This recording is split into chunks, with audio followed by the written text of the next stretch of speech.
Hello friends, welcome back to English with Asha ma'am. आज मैं आपके लिए एक स्टोरी लेकर आई हूँ। बहुत इंटरेस्टिंग स्टोरी है और मॉरल बेस्ड स्टोरी है। इसकी हेडिंग है the blind man. Blind means अंधा, मैन आदमी। तो सिंगल है, सिंगुलर को बोलते हैं मैन, अगर प्लूरल होता तो मेन। ब्लाइंड मैन, अंधा आदमी। तो स्टोरी पढ़ते हैं, इंटरेस्टिंग वर्ड मीनिंग्स हैं वो सीखते हैं, साथ ही मैं ग्रामर रिलेटेड स्ट्रक्चर आपको साथ साथ बताती चलूंगी, तो आपके लिए काफ़ी हेल्पफुल रहेगी। An elderly blind man was sitting on a crowded sidewalk on the street. An क्यों लगा है यहाँ पे? क्योंकि इसके आगे जो है एल्डरली, इसमें यहाँ पे वॉवल साउंड है। जहाँ भी ए ई आई ओ यू ये वाले साउंड आते हैं, इन लेटर्स के साउंड होते हैं, तो वहाँ पे हम एन लगाते हैं। N elderly blind man, elderly means बूढ़ा, ब्लाइंड अंधा, मैन आदमी, वॉज सिटिंग बैठा था, on a crowded side walk. Crowded means भीड़ भाड़ से भरा, और साइड वॉक होता है जैसे कि एक तो रोड होती है, उसके साइड में जो फुटपाथ होता है उसको बोलते हैं साइड वॉक। स्ट्रीट है गली। एक बूढ़ा अंधा आदमी एक भीड़ भरी गली के फुटपाथ पर बैठा हुआ था। देखिए यहाँ वॉज या वर के साथ जब वर्ब की फर्स्ट फॉर्म में आईएनजी लगता है तो वो स्ट्रक्चर होता है हमारा पास्ट कंटिन्यूअस टेंस का। ये हमारा सेंटेंस जो है पास्ट कंटिन्यूअस टेंस में है कि वो बैठा हुआ था फुटपाथ पर, गली के एक फुटपाथ पर। As he was blind, as यहाँ पे इसका मीनिंग है क्योंकि, क्योंकि वो अंधा था। ही could not get any job, job means नौकरी। कुड यहाँ पे बता रहा है कि नहीं मिल सकी, कुड नॉट गेट नहीं मिल सकी कोई नौकरी। And relied on the kindness of others to survive. Rely, R E L Y, rely निर्भर होना, उसका पास्ट टेंस हो गया रिलाइड। ठीक है, तो निर्भर था, तो इसलिए वो निर्भर था on the kindness, kindness means Daya, of others दूसरों की, टू सर्वाइव जिंदा रहने के लिए। ठीक है, तो ये हुआ as he was blind he could not get any job, क्योंकि वो अंधा था तो उसे कोई भी नौकरी नहीं मिल सकी। And relied on the kindness of others to survive, तो इसलिए वो निर्भर था दूसरे लोगों की दया पर जिंदा रहने के लिए। On that day too he begged for money, उस दिन भी, टी डबल ओ क्या है यहाँ पे, भी, उस दिन भी, जिस दिन की ये कहानी है, ही बेग्ड उसने भीख मांगी, फॉर मनी पैसे के लिए। It was the peak of the commute hours, commute hours, it was the peak of, तो पीक का मतलब होता है जब कोई एक्टिविटी जोरों पर हो, तो यहाँ पे हम बात कर रहे हैं कम्यूट आवर्स। तो कम्यूट का मतलब होता है एक जगह से दूसरी जगह जाना, तो आना जाना को कहते हैं कम्यूट। आवर्स हो गया घंटे, या यहाँ पे बोल सकते हैं टाइम। तो कम्यूट आवर्स, लोगों के आने जाने के जो टाइम था वो बिल्कुल पीक पर था। पीक मीन्स हाईएस्ट क्राउड था उस टाइम पे, चरम सीमा पर जो भी वहाँ पे भीड़ थी वो बहुत ज़्यादा थी, क्योंकि लोगों का आना जाना बहुत लगा हुआ था उस टाइम पर। He sat with a paper and N open tin cup in his lap. He sat वो बैठा, सिट का पास्ट टेंस है, सैट बैठा, विद अ पेपर एक पेपर लेकर, and N open tin cup और एक टिन का कप था उसका जो कि खुला हुआ था, इन हिज लैप अपनी गोद में। लैप मीन्स गोद। अब क्या है देखिए, इन्वर्टेड कॉमर्स में लिखा हुआ है blind please help. Blind means अंधा हूं, प्लीज हेल्प मेरी मदद कीजिए। He had scribbled on a placard, placard beside an open tin cup, तो उसने स्क्रिबल कर दिया। स्क्रिबल मीन्स लापरवाही से कुछ लिख लेना, मतलब जल्दी जल्दी कुछ भी लिख लेना, स्क्रिबल कर देना। तो वो समझ आए ना आए, लेकिन उसके ऊपर क्या लिख लिया था उसने, ब्लाइंड प्लीज हेल्प। प्लेकार्ड का मतलब होता है एक तख्ती, जैसे आपने देखा होगा लोग प्लेकार्ड लेके एयरपोर्ट के आगे, रेलवे स्टेशन के आगे ऐसे खड़े रहते हैं जिसमें कुछ नोटिस लिखा होता है, ठीक है। प्लेकार्ड मीन्स तख्ती, प्लेकार्ड। और बिसाइड यहाँ पे प्रेपोजिशन है, इसका मतलब है बगल में या पास में। तो टिन कप, जो उसका टिन का कप था जो कि खुला था, उसके बगल में उसने एक तख्ती रख दी जिस पर उसने लापरवाही से कुछ लिख दिया। और वो कुछ क्या लिखा था उसने? Blind please help. ये वाली लाइन उसने लिख दी थी लोगों के लिए ताकि लोग उसको पढ़ें। But nobody was willing to lend him money. Nobody, कोई भी, वॉज विलिंग, तैयार था, टू लेंड हिम, उसको देने के लिए, मनी, पैसा। तो लेंड होता है उधार देना, यहाँ पे हम बोल सकते हैं कि पैसे देना या दान देना। नोबडी वॉज विलिंग, अगेन यहाँ पे वॉज के साथ वर्ब की फर्स्ट फॉर्म में आईएनजी लगा हुआ है। तो ये भी क्या है? पास्ट कंटिन्यूअस में है सेंटेंस। कोई भी तैयार नहीं था उसको पैसे देने के लिए। A young marketing author was walking down the same root.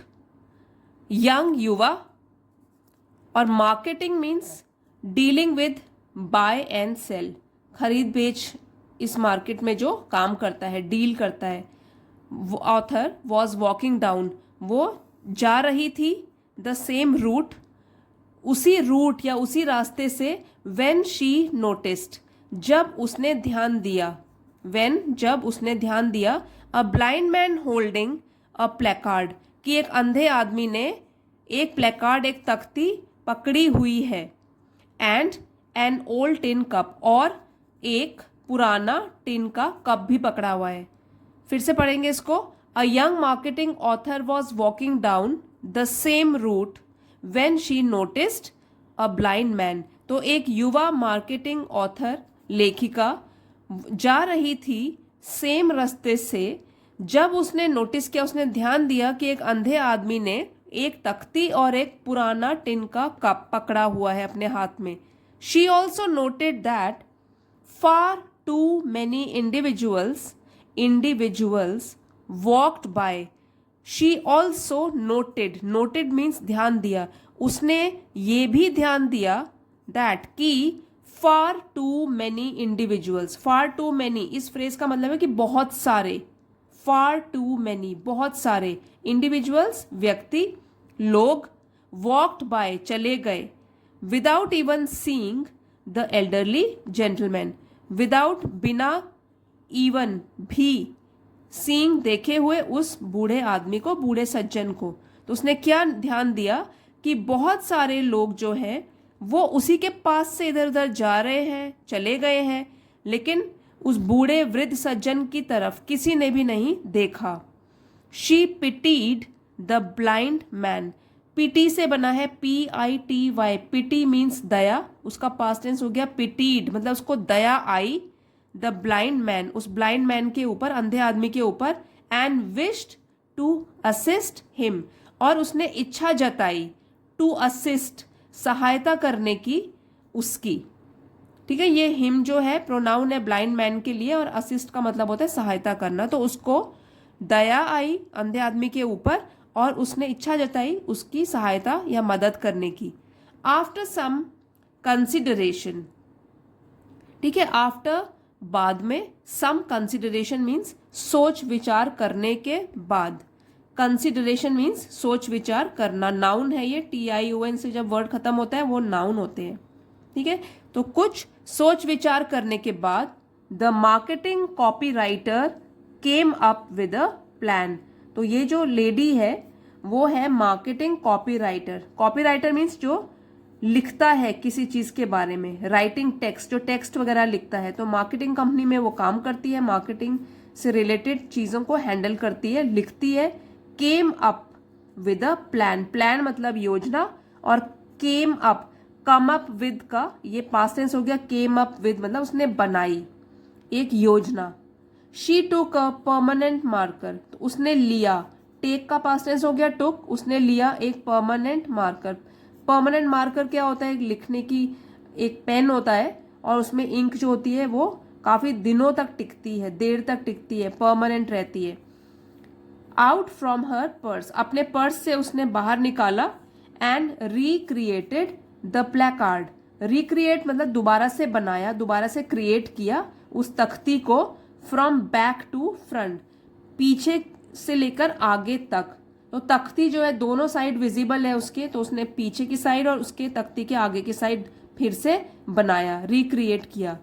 She then went on with her business after putting some money inside the cup. Went on with her business, इस फ्रेज का मतलब है कि अपने काम पर चली गई। ठीक है, जो भी वो काम पर जा रही थी वो चली गई। वेंट, गो का पास्ट टेंस हो गया, तो वो अपने काम पर चली गई।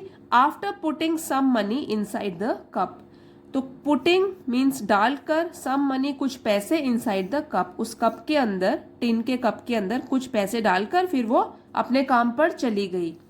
Soon people started putting more money into the cup. Soon जल्दी ही, पीपल लोग, पर्सन का प्लूरल हो गया पीपल, लोग, स्टार्टेड शुरू किया उन्होंने, putting more money into the cup और भी पैसे डालना उस कप के अंदर। After some time the elderly gentleman noticed, after some time कुछ समय के बाद, एल्डरली जेंटलमैन तो उस बूढ़े सज्जन ने नोटिस ये ध्यान दिया, दैट कि his tin cup was rapidly filling, कि उसका जो टिन कप है वो रैपिडली मीन्स जल्दी जल्दी और फिलिंग मीन्स भर रहा था, वॉज था। ठीक है, तो जल्दी जल्दी, रैपिडली, वो जल्दी जल्दी भर रहा था। यहाँ पे रिपीट हो गया है तो ये मैंने कट कर दिया। अब इन्वर्टेड कॉमास में है तो उसकी स्पीच है जो वो पूछ रहा है, can anybody read this sign board for me, question mark है, पूछ रहा है वो, क्या कोई, एनीबडी मीन्स कोई, क्या कोई इस साइन बोर्ड को या तख्ती को मेरे लिए पढ़ सकता है। रीड दिस फॉर मी, क्या मेरे लिए कोई इस साइन बोर्ड को पढ़ सकता है, इस तख्ती में क्या लिखा है पढ़ सकता है। The blind man asked, blind man अंधे आदमी ने पूछा, a stranger while he was putting some money in the cup, stranger means अजनबी और while means जब, he was putting वो डाल रहा था some money कुछ पैसे in the cup उस कप में। ठीक है, was putting है, अगेन यहाँ पे क्या है, past continuous tense की पहचान है कि उसने ये वाली चीज पूछी कि क्या मेरे लिए साइन बोर्ड पढ़ सकते हो एक अजनबी से, जब वो उस कप में कुछ पैसे डाल रहा था। since he was a respectable man, since क्योंकि, ही वॉज वो था, रिस्पेक्टेबल मीन्स सम्मानित, मैन व्यक्ति, तो मैन तो यहाँ पे नाउन है, उसको डिस्क्राइब कर रहा है कि कैसा था वो, सम्मानित, रिस्पेक्टेबल। तो उसने क्या किया, क्योंकि वो आदमी था एक सम्मानित व्यक्ति, अच्छे घर का था। The stranger volunteered to read it, तो इसलिए उस अजनबी ने, वॉलंटियर का मतलब होता है अपनी इच्छा से हाँ करना। ठीक है, तो वॉलंटियर किया, उसने स्वेच्छा से वॉलंटियर किया, इच्छा जताई कि हाँ मैं इसको पढ़ूंगा, टू रीड इट, उसको पढ़ने की उसने स्वेच्छा से हाँ बोला। इट सेज, अब वो बोलता है, ये कहता है या इस तख्ती पर लिखा है, it's a beautiful day you can see it, तो क्या लिखा था उस पर, इट्स अ ब्यूटिफुल डे, ये एक बहुत ही सुंदर दिन है, यू कैन सी इट, आप लोग इसको देख सकते हो, कैन सकते और सी देख सकते हो, but I am not able to, लेकिन ये जो है कॉन्ट्रैक्टेड फॉर्म है, आई एम, मैं देखने में सक्षम नहीं हूं, एबल मतलब सक्षम होना किसी काम को करने में, तो ये बोलता है आप लोग तो इस सुंदर दिन को देख सकते हो लेकिन मैं इसे देखने में सक्षम नहीं हूं। ये उस प्लेकार्ड में लिखा हुआ था, उस तख्ती में लिखा हुआ था, और किसने लिखा था, उस मार्केटिंग लेडी ने जो मार्केटिंग में जॉब करती थी। द स्ट्रेंजर रेड, तो उस अजनबी ने पढ़ के बता दिया अंधे आदमी को। The old blind man then understood the importance of words, तो जो बूढ़ा अंधा आदमी था, देन फिर, अंडरस्टूड मीन्स समझा, अंडरस्टैंड का पास्ट टेंस है कि उसको समझ में आया, द इम्पोर्टेंस महत्व ऑफ वर्ड्स, शब्दों का क्या महत्व है फिर उसको समझ में आया। ही कंटिन्यूड बीइंग काइंड, तो उसने जारी रखा, कंटिन्यू करके रखा, बीइंग काइंड मीन्स काइंड बन के रहना, दयालु बने रहना उसने जारी रखा। एंड वाइज और समझदार, विद हिज वर्ड्स अपने शब्दों के साथ। And soon he had a decent life, and soon means जल्द ही हैड उसकी थी एक सभ्य जिंदगी, डिसेंट मीन्स सभ्य और लाइफ है जिंदगी, तो उसने एक सभ्य जिंदगी जीनी शुरू कर दी जब से उसको समझ में आया कि शब्दों में क्या ताकत होती है। उसने भी अपने जीवन में कुछ बदलाव लेकर आए और उसकी जिंदगी भी फिर सुधर गई। सो इस स्टोरी से हमको दो मॉरल मिलते हैं। फर्स्ट मॉरल तो है कि अगर कोई मुसीबत में होता है, कोई दीन दुखी है, तो उसकी मदद जरूर करनी चाहिए, उसकी हेल्प जरूर करनी चाहिए। अगर हम में कैपेबिलिटी है, अगर हम सक्षम है, तो उनकी हेल्प जरूर करनी चाहिए। दूसरी है पावर ऑफ वर्ड्स, कि शब्दों में क्या ताकत होती है। जैसे हमने स्टोरी में भी देखा कि जब उस ब्लाइंड मैन ने, अंधे आदमी ने लापरवाही से कुछ अपनी तख्ती में लिख लिया था, तो लोग उसकी तरफ ज्यादा ध्यान नहीं दे रहे थे। ठीक है, उसने लिखा था ब्लाइंड प्लीज हेल्प। और अगली बार जब कुछ स्ट्रैटेजी लगाकर, कुछ ध्यान देकर, सोच विचार करके उस तख्ती पर लिखा गया कि आप लोग तो इस सुंदर दिन को देख सकते हो लेकिन मैं नहीं देख सकता, तो उसने क्या किया, तो उन शब्दों ने लोगों की जिंदगी में थोड़ा बदलाव लाया, दया जगाई उनके मन में, और तब उन्होंने उसकी ब्लाइंड मैन की मदद करी। तो शब्दों में बहुत ताकत होती है, इसलिए हमको ध्यान से अपने वर्ड्स यूज करने चाहिए। और अगर कोई दुखी हो जिसको कि हमारी ज़रूरत है और हम हेल्प कर सकते हैं, तो हमें ज़रूर दूसरों की मदद करनी चाहिए। आई होप फ्रेंड्स आपको आज की स्टोरी पसंद आई होगी, आपके लिए हेल्पफुल रही होगी। अगर वीडियो पसंद आया है तो इसे लाइक कीजिए, शेयर कीजिए, चैनल पे नए हैं तो इसे सब्सक्राइब कर लीजिए। Thank you for watching friends, have a nice day.